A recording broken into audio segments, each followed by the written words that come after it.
నమస్తే, welcome to Sri Paper news. ముందుగా headlines. P4 మార్గదర్శకులతో సీఎం చంద్రబాబు నాయుడు సమావేశం. సంపాదనతో కలిగిన సంతృప్తి సహాయం చేస్తే కలుగుతుందని వ్యాఖ్య.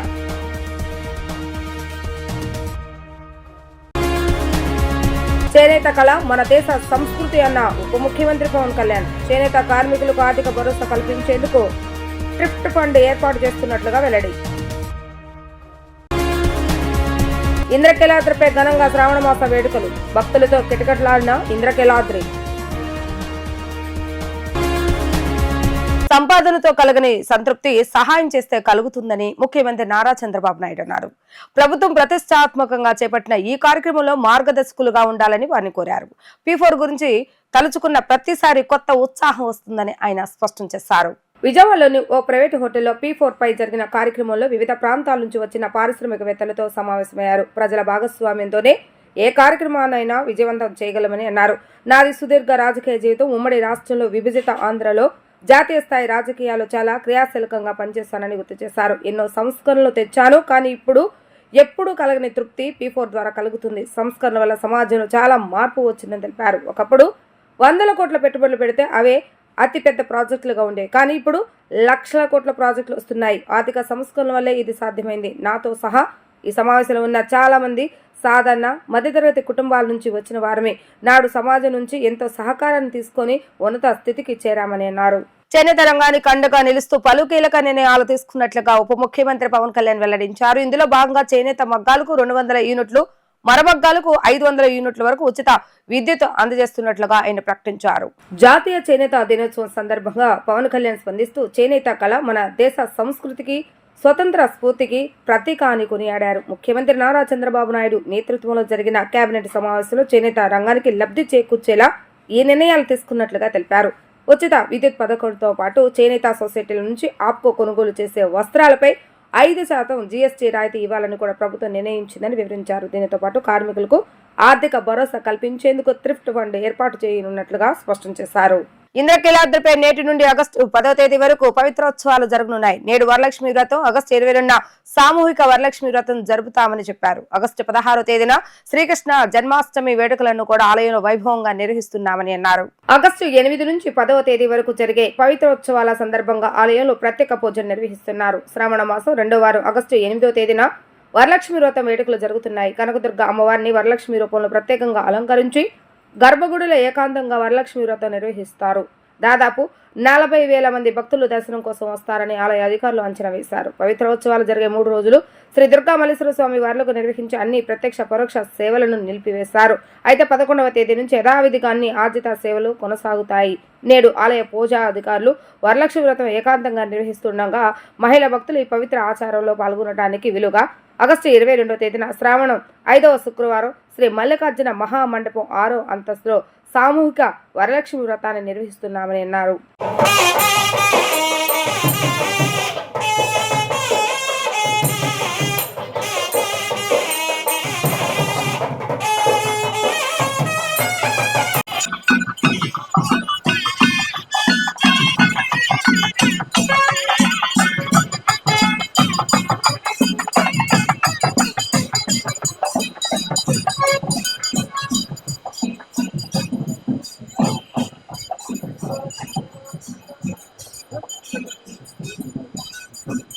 డంపింగ్ యార్డ్ లోని 2 ఎకరాల స్థలాన్ని విజయవాడ మున్సిపల్ కార్పొరేషన్ చేపల మార్కెట్ నిమిత్తం మార్కెటింగ్ శాఖకు అప్పజెప్పడం జరిగిందని సెంట్రల్ నియోజకవర్గ ఎమ్మెల్యే బొండా ఉమామేశ్వరరావు అన్నారు. విజయవాడ నగరంలో 1950వ దశకంలో కట్టినటువంటి బీసెంట్ రోడ్ చేపల మార్కెట్ అనంతరం జరిగిన పట్టణీకరణలో రద్దీ పెరిగిపోయిన కారణంగా డ్రైనేజీ సమస్యల వల్ల ట్రాఫిక్ సమస్యలు తదితర అనేక ఇబ్బందులు పడుతున్నామని చేపల వ్యాపారులు పలుమార్లు వాపోయారని అన్నారు. సెంట్రల్ నియోజకవర్గంలోని వాంబే కాలనీ డంపింగ్ యార్డ్ వద్ద 8 కోట్ల రూపాయలతో నూతనంగా నిర్మించబోయే చేపల మార్కెట్ స్థలాన్ని ప్రభుత్వ whip central MLA Bonda Umameswara Rao అధికారులతో కలిసి పరిశీలించారు. ఈ సందర్భంగా ఎమ్మెల్యే బొండా ఉమామేశ్వరరావు మాట్లాడుతూ వ్యాపారుల ఇబ్బందులను దృష్టిలో ఉంచుకొని ఎక్సెల్ ఫ్యాక్టరీ ఆవరణలో 2 ఎకరాల చేపల మార్కెట్ కేటాయించేలా చర్యలు చేపట్టినట్లుగా వివరించారు. మార్కెటింగ్ స్థలంలోని 2 ఎకరాలను వారికి కేటాయించేలా ప్రభుత్వాన్ని ఒప్పించి మార్కెటింగ్ శాఖ అధికారులు, చేపల వ్యాపారులు, కార్పొరేషన్ అధికారులతో కలిసి స్థల పరిశీలన చేయడం జరిగిందన్నారు. ఎమ్మెల్యే బొండా ఉమా ఈ సందర్భంగా వివరిస్తూ త్వరలోనే మార్కెట్ నిర్మాణం జరిగేలా చర్యలు చేపడతామని వివరించారు. వీళ్ళ దాంట్లో ఉండకుండా ఇప్పుడు ఈ దీంట్లో 2 ఎకరాలు హోల్సేల్ ఫిష్ మార్కెట్కి ఇచ్చాం. ఇచ్చింది వాళ్ళకి సపరేట్ చేసి చూపించాలి. మిగతా 2 ఎకరాలు ఏంటనేది వేరే మార్కెట్కి ఫైన్ సపరేట్ చేస్తాం. అది దీని ప్రకారం మీ డిఈను మీరు వచ్చి మార్కింగ్ వేసుకొని ఇది 2 రోడ్లు కార్నర్ ఇట్లా ఈ 2 ఎకరాలు వీళ్ళది, ఈ ఫస్ట్ 2 ఎకరాలు 2 రోడ్లు వస్తాయి వీళ్ళకి. మీరు ఎవరన్నా షాపులలో ఇంకా ఎవరన్నా మీరు హ్యాండ్ ఓవర్ చేయడం వరకు లోపల ఇంటర్నల్ ప్లానింగ్ అదంతా కూడా మార్కెట్ 4 ఎకరాలు మున్సిపాలిటీ నుంచి మార్కెటింగ్ డిపార్ట్మెంట్కి హ్యాండ్ ఓవర్ చేసే వరకు ఈగారు చూస్తాడు. మనం ఏం చేస్తామంటే మార్కెటింగ్ డిపార్ట్మెంట్ నుంచి 4 ఎకరాలు సపరేట్ చేసేస్తాం. ఇగో ఇది ఈ షాపులకి మధ్యలో లారీలు కిందంతా సిసి ఫ్లోరింగ్ ఇస్తాం. సిసి ఫ్లోరింగ్ 50 అడుగుల దారి ఉంటుంది. 50 అడుగులు మధ్యలో మొత్తం ఈ భాగం వరకే మీది. దీనికి పక్కది మళ్ళీ మార్కెట్. ఇదిగో వీళ్ళే ముక్కి వస్తున్నారు వీళ్ళు, లేకపోతే ఎప్పుడు అయిపోయేది. మనం ఈ కారణాన్ని ముక్కిస్తాం. ఇంకేనుంటే చెప్పండి అందరూ. 2 రోడ్లకి ఈ రోడ్డు వస్తుంది, ఆ రోడ్డు వస్తుంది, బాంబే కాలనీ రోడ్డు వస్తుంది. అది మళ్ళీ పక్కన చెవులు కొరుక్కోకండి. ఏదైనా ఉంటే ఇక్కడ ఓపెన్గా చెప్పండి. మీ డౌట్ ఏదైనా ఉంటే చెప్దాం. 2 రోడ్లు బాగుంది. అది 2 రోడ్లు ఫస్ట్ మీకే. షాపు మనం 12 అడిగాం, 15 అడిగాం. 15 ఇప్పుడు దీంట్లో ఒక షాప్ వచ్చేసి 5.15/20 అడుగులు ఇచ్చారు. పెద్ద షాపులు వస్తాయి 15/20. మీరు అడిగిన దానికన్నా పెద్ద షాపులు పెట్టాం. మొత్తం 90 షాపులు. 80-90 షాపుల దాకా వస్తాయి. మీ 70 షాపులు మీకు ఇస్తామయ్యా. ఈ నెల 23 నుంచి 25వ తేదీ వరకు ఒంగోలులో రాష్ట్ర మహాసభలు నిర్వహిస్తున్నామని సిపిఐ రాష్ట్ర కార్యదర్శి రామకృష్ణ తెలిపారు. 23వ తేదీన భారీ బహిరంగ సభ నిర్వహిస్తున్నామని అన్నారు. దేశంలో మోడీ గొల్లతనం కనబడుతుందని, భారతదేశాన్ని ట్రంప్ అవమానిస్తున్నాడని ఆవేదన వ్యక్తం చేశారు. భారత్ ఎవరితో వ్యాపారం చేయాలో వద్దో ట్రంప్ నిర్ణయిస్తే మోడీ ప్రధానిగా ఎందుకని ప్రశ్నించారు. రాష్ట్రంలో అప్పుడు తప్ప ఎలాంటి అభివృద్ధి జరగటం లేదని, పోలీస్ రాజ్యం నడుస్తుందని ఆరోపించారు. దాసరి భవన్లో సిపిఐ రాష్ట్ర మహాసభల వాల్ పోస్టర్ ను సిపిఐ నేతలు ఆవిష్కరించారు. భారత కమ్యూనిస్ట్ పార్టీ సిపిఐ రాష్ట్ర 28వ మహాసభలు ఈ నెల 20 నుండి 25వ తేదీ వరకు ఒంగోలు నగరంలో ఘనంగా జరుపుకోబోతా ఉన్నాం. 20వ తేదీ నుండి సాంస్కృతిక కార్యక్రమాలు ప్రారంభిస్తూ ఉన్నారు. 23వ తేదీ నాడు వేలాది మందితో భారీ ఎత్తున ర్యాలీ నిర్వహించి అక్కడ బహిరంగ సభ కూడా జరగబోతూ ఉన్నాం. ఈ బహిరంగ సభలో భారత కమ్యూనిస్ట్ పార్టీ జాతీయ ప్రధాన కార్యదర్శి కామ్రేడ్ డి రాజా గారు, అదేవిధంగా కె నారాయణ గారు, మన తెలంగాణ సిపిఐ కార్యదర్శి కూనంనేని సాంబశివరావు గారు, మన అఖిల భారత కిసాన్ సభ జాతీయ ప్రధాన కార్యదర్శి రావుల వెంకయ్య గారు, అదేవిధంగా మన రాష్ట్ర నాయకులందరూ కూడా పాల్గొంటూ ఉన్నారు. దీనికి తోడు 20వ తేదీ నుండి జరిగే సాంస్కృతిక కార్యక్రమాలు దాదాపు వారం రోజుల పాటు జరగబోతూ ఉన్నాయి. ఇందులో అనేక మంది మన కళాకారులు, అంతేకాకుండా దర్శక నిర్మాతలు, సినీ రంగ ప్రముఖులు, రచయితలు, కవులు పెద్ద సంఖ్యలో పాల్గొనబోతూ ఉన్నారు. ప్రత్యేకించి ఆర్ఎస్ఎస్ బీజేపీ శక్తులు దేశవ్యాప్తంగా మీడియానంతా తమ గుప్పెట్లో పెట్టుకొని ఒక పెద్ద ఎత్తున ప్రచారం చేశారు. అసలు ఈయన చాలా ధైర్యవంతుడని, మోడీ గారు ప్రధానమంత్రి అయిన తర్వాత ప్రపంచమంతా ఆయన వైపు చూస్తుందని చెప్పి, తర్వాత మన భారతదేశ ప్రతిష్టలు ప్రపంచవ్యాప్తంగా పెరిగిపోయాయని కూడా అవాస్తవాలు ప్రచారం చేశారు. కానీ ఇవాళ దాని డొల్లతనం ఏమిటో కనపడతా ఉంది. పక్కా డొల్లతనం. నిన్నటి వరకు ఏం చెప్పుకున్నారు? ట్రంప్ మోడీ మంచి మిత్రులు, వాళ్ళ ఫ్రెండ్షిప్ చాలా బ్రహ్మాండంగా ఉందని చెప్పి కూడా ప్రచారం చేసుకున్నారు. తీరా చూసండి ఇవాళ భారతదేశాన్ని ట్రంప్ అవమానిస్తూ ఉన్నాడు. ప్రపంచంలోనే అత్యధిక జనాభా కలిగిన భారతదేశాన్ని, 146 కోట్ల జనాభా కలిగిన భారతదేశాన్ని ఒక్క మాటతో ఆయన అవమానిస్తూ ఉన్నాడు. ఇవాళ మరో 25% అంటే దాదాపు 50% పన్నులు పెంచాడు. పైగా ఫైన్ వేస్తానంటాడు. మీరు రష్యాతో వాణిజ్యం చేస్తే అంటే భారతదేశం ఎవరితో వ్యాపారం చేయాలి, ఎవరితో వ్యాపారం చేయకూడదు అనేది కూడా ట్రంప్ గారు నిర్ణయిస్తూ ఉన్నారు. ఒకే ఒక సంవత్సర కాల వ్యవధిలో 1,75,000 కోట్ల రూపాయల అప్పులు గతంలో ఎన్నడైనా జరిగాయా? ఈవెన్ ఈ సంవత్సర కాలంలో భారతదేశంలో ఏ ఇతర రాష్ట్రం కూడా అంత పెద్ద ఎత్తున అప్పులు చేయలేదు. ఇవాళ టోటల్గా అప్పులు చేసే పనిలో చంద్రబాబు నాయుడు ప్రభుత్వం బిజీగా ఉంది. అమరావతి రాజధాని పేరుతో 31,000 కోట్ల రూపాయలు అప్పులు ఇచ్చారు. కాబట్టి పదే పదే అప్పులు చేస్తూ ఉన్నారు తప్ప మీరు రాష్ట్రానికి కేంద్ర ప్రభుత్వం నుంచి సాధించింది మాత్రం ఏమీ లేదు.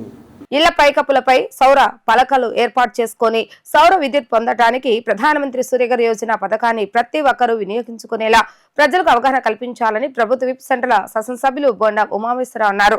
భవిష్యత్తులో కరెంట్ ఛార్జీలు ఉండవని, సోలార్ ద్వారా నియోజకవర్గంలోని 267 బూత్ లెవెల్ ఏజెంట్లను పూర్తిగా వివరాలను అందించాలని సూచించారు. ప్రతి ఇంటికి సోలార్ విద్యుత్ వాడకంపై ఇంటి యజమానులకు అవగాహన కల్పించాలని ఆయన పిలుపునిచ్చారు. సింగనగర్లోని సెంట్రల్ నియోజకవర్గ తెలుగుదేశం పార్టీ కార్యాలయంలో ప్రధానమంత్రి సూర్యఘర్ యోజన పథకంపై ప్రభుత్వ whip central MLA Bonda Umameswara Rao అధ్యక్షతన సెంట్రల్ నియోజకవర్గ తెలుగుదేశం పార్టీ క్లస్టర్ ఇన్ఛార్జీలకు, డివిజన్ పార్టీ ఇన్ఛార్జీలకు, ప్రధాన కార్యదర్శులకు, బిఎల్ఏలకు శిక్షణ తరగతులు నిర్వహించారు. ఈ సందర్భంగా బొండా ఉమా మాట్లాడుతూ ఆర్పీలో అధికారులు ప్రజలకు అవగాహన కల్పించే విధంగా పనిచేయాలని ఆదేశించారు. సూర్యఘర్ పథకం వల్ల చేకూరే ప్రయోజనాలను క్షేత్రస్థాయిలో ప్రజలకు వివరించాలని అన్నారు. డబ్బులు పెట్టి ఇప్పుడు మాకు లోన్ అవుతుంది 2 లక్షల రూపాయలు మేము డబ్బు కడతాం అని అంటే కట్టిన వాళ్ళకు కూడా 75,000 సబ్సిడీ వస్తుంది. బ్యాంకు లోన్ అయినా ఎందుకు వస్తుంది? సబ్సిడీ అనేది కామన్ పాయింట్. డబ్బు కట్టినవాడికి సబ్సిడీ లేదు, బ్యాంకు లోన్ తీసుకుంటేనే సబ్సిడీ వస్తుంది అనేది లేదు. ఎవరికైనా సబ్సిడీ 75,000 రూపాయలు 3 kVA solar power plant.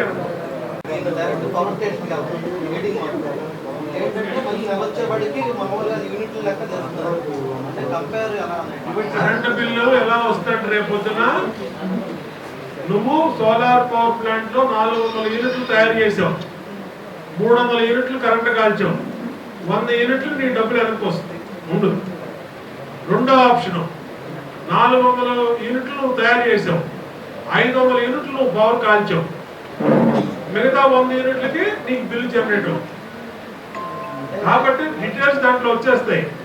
Current నువ్వే తయారు చేస్తున్నావు కాబట్టి పథకాలకి దానికి కనెక్షన్ ఉండదు. చేసుకోవచ్చు. దీంట్లో సింగిల్ ఇల్లు, డబల్ ఇల్లు, డబల్ 4, 4 అనే సంబంధం లేదు. ఎన్ని మీటర్లు ఉన్న వాళ్ళైనా తీసుకోవచ్చు, ఎన్ని అంతస్తులు ఇస్తున్న వాళ్ళైనా తీసుకోవచ్చు. ఎస్సీస్కి ఎలాగాని ఎస్సీస్ లో 3 kVA పెట్టుకుంటే 450 యూనిట్లు కరెంటు తయారైతే దాంట్లో వాళ్ళు 300 యూనిట్లు కాలిస్తే 200 యూనిట్లు ఫ్రీగా తీసేసి 100 యూనిట్లకే బిల్లు ఇస్తారు వాళ్ళకి. 100 యూనిట్లతో పాటు ఇక్కడ తయారు చేసిన 400 యూనిట్లో ఆ 100 యూనిట్లు తీసేసి 300 యూనిట్లు డబ్బులు వాళ్ళకి వెనక్కి వస్తాయి. కాబట్టి మీ ఎస్సీస్కి సపరేట్, ప్లస్ బీసీస్ కూడా 20,000 ఇందాక చెప్పిన 78,000 రూపాయల సబ్సిడీని ఇంకా 20,000 రూపాయలు పెంచడానికి ప్రభుత్వం ఆలోచన చేస్తుంది. ఆ 20,000 కూడా పెంచితే 78,000 సబ్సిడీ 98,000 అవుతుంది బీసీలకి. అంటే 1,00,000 రూపాయలు, ఆల్మోస్ట్ 2 లక్షల్లో 1,00,000 రూపాయల సబ్సిడీ, 23,000 కంపెనీ డిస్కౌంట్, 1,00,000 రూపాయలే బ్యాంకు బాకీ.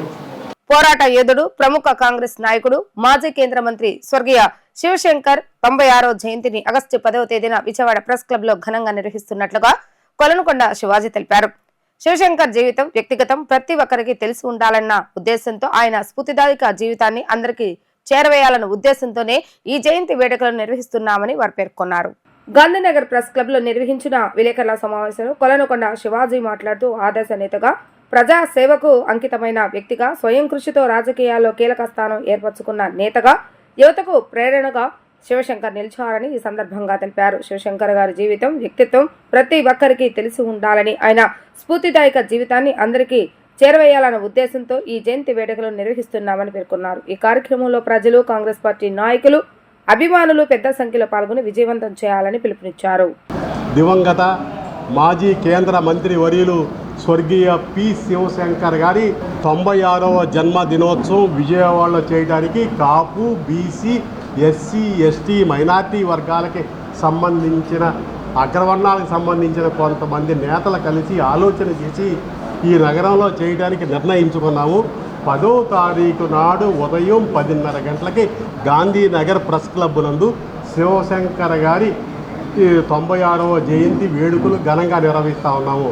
శివశంకర్ గారి వేడుకలు విజయవాడలో నిర్వహించడానికి ప్రధానమైన ఉద్దేశం ఏంటంటే నేటి తరానికి శివశంకర్ గారు చేసిన సేవ తెలియజేయాల్సిన అవసరం ఉంది.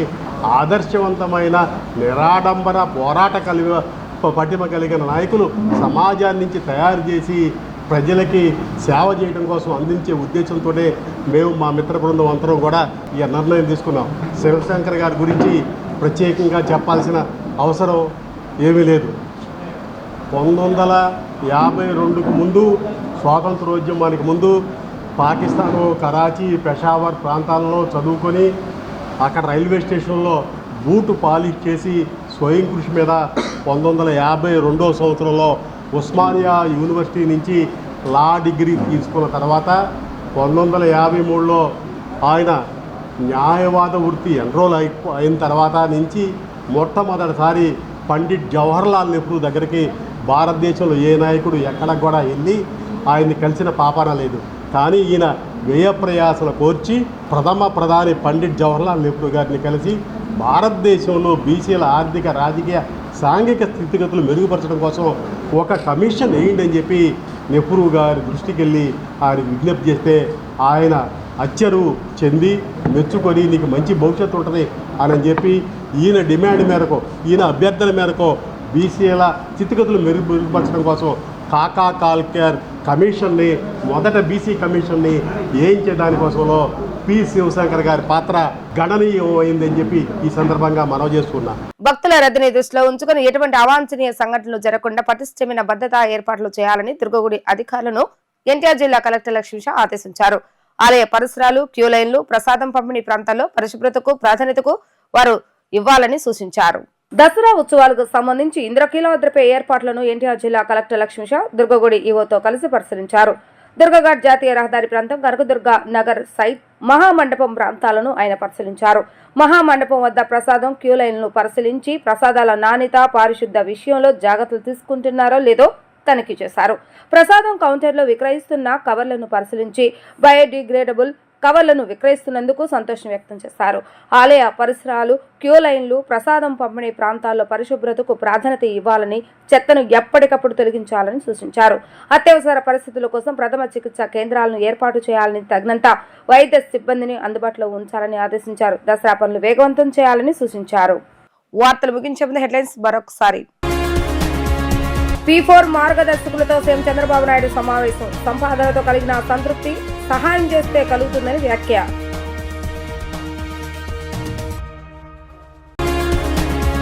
చేనేత కళ మన దేశ సంస్కృతి అన్న ఉప ముఖ్యమంత్రి పవన్ కళ్యాణ్. చేనేత కార్మికులకు ఆర్థిక భరోసా కల్పించేందుకు ట్రిఫ్ట్ ఫండ్ ఏర్పాటు చేస్తున్నట్లుగా వెల్లడి.